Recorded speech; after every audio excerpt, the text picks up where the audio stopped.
જો હવે તમને રોકાણ, ટેલિકોમ અથવા નોકરીને લગતા ફોન કોલ આવે છે તો ચેતજો. કરોડોની ઠગાઈ આચરનારી ભેજાબાજ ટોળકીનો પર્દાફાશ થયો છે. ગાંધીનગરમાં સાયબર સેન્ટર ઓફ એક્સેલન્સે કરોડોની ઠગાઈ કરનારા 2 આરોપીઓને દબોચ્યા. પાટણના આરોપીઓએ 47 જેટલા મ્યુલ બેંક એકાઉન્ટથી અંદાજે 247 કરોડની છેતરપિંડી આચરી હતી. મહત્વનું છે કે બેંક એકાઉન્ટ્સની વિગતો ચેક કરતા એકાઉન્ટ વિરુદ્ધ અલગ અલગ રાજ્યની કુલ 542 જેટલી ઠગાઈની અરજીઓ નોંધાઈ છે. આરોપીઓ રોકાણ, ટેલિકોમ અને નોકરીની લાલચ આપતી મોડસ ઓપરેન્ડી અપનાવતા હતા.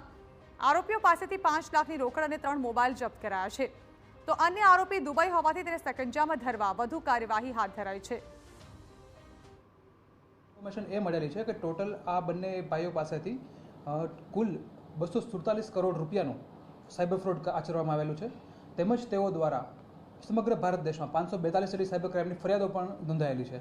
આ ફરિયાદમાં ગુજરાતમાં પણ 70 જેટલી સાયબર ક્રાઇમની ફરિયાદ નોંધાયેલી છે અને આમની ધરપકડ કરી લેવામાં આવેલી છે અને તેમની સામેનો ગુનો પણ રજીસ્ટર કરી દેવામાં આવ્યો છે.